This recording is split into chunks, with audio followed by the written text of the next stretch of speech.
हिंदुजा परिवार। ये नाम है पैसा, पावर और समाज सेवा का। इनका साम्राज्य जो कई देशों में फैला है, बैंकिंग, गाड़ियां और मीडिया जैसे अलग अलग क्षेत्रों में इनका दबदबा है। पाकिस्तान के सिंध में एक साधारण शुरुआत से ये ब्रिटेन का सबसे अमीर परिवार बन गए। इनकी कहानी है महत्वाकांक्षा, बिजनेस की समझ और अपनी संस्कृति के प्रति अटूट समर्पण की। परिवार के सबसे बुजुर्ग परमानंद दीपचंद हिंदुजा जी ने 1914 में इस विशाल साम्राज्य की नींव रखी थी। उन्होंने व्यापार से शुरुआत की, भारत से ईरान तक का सफर किया और एक बहुराष्ट्रीय कंपनी की स्थापना की। उनके 4 बेटे श्रीचंद, गोपीचंद, प्रकाश और अशोक ने बिजनेस की अपनी समझ से अपने पिता की विरासत को आगे बढ़ाया।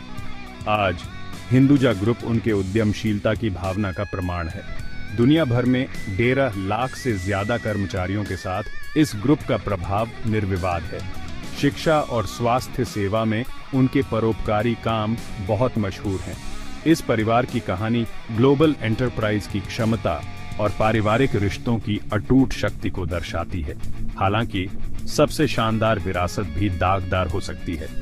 हाल ही की कुछ घटनाओं ने हिंदुजा परिवार के नाम पर एक दाग लगा दिया है, जिससे दौलत और पावर की नैतिक सीमाओं पर सवाल उठ रहे हैं। एक चौंका देने वाली घटना में सम्मानित हिंदुजा परिवार के 4 सदस्य एक कानूनी लड़ाई में फंस गए, जिसने ब्रिटिश समाज को हिलाकर रख दिया। बिजनेस की दुनिया में अपनी चतुराई के लिए जाने जाने वाले प्रकाश हिंदुजा अपने भाई कमल, जो कला की दुनिया के एक जाने माने व्यक्ति हैं, के साथ उन पर ऐसे आरोप लगे जिसने उनकी बनाई हुई छवि को हिला दिया। आरोप जितने चौंकाने वाले थे, उतने ही अप्रत्याशित भी थे। भारत से उनके आलीशान जिनेवा विला में काम करने के लिए लाए गए घरेलू नौकरों ने परिवार पर शोषण और दुर्व्यवहार का आरोप लगाया। यह मामला इस बात की एक कड़ी याद दिलाता है कि दौलत और रुतबा कानून से ऊपर नहीं है। यह मामला जिनेवा की एक अदालत में चला, जिसने पूरी दुनिया का ध्यान खींचा।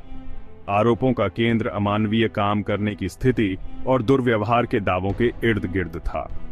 भारत में साधारण परिवारों से आने वाले कर्मचारियों ने आरोप लगाया कि उन्हें बहुत ज्यादा काम के घंटे दिए जाते थे, उनके आने जाने पर रोक थी और उनके बुनियादी अधिकारों को छीना गया था। इस मामले ने प्रवासी कामगारों की मजबूरी और अमीर घरों में भी शोषण की संभावना को उजागर किया।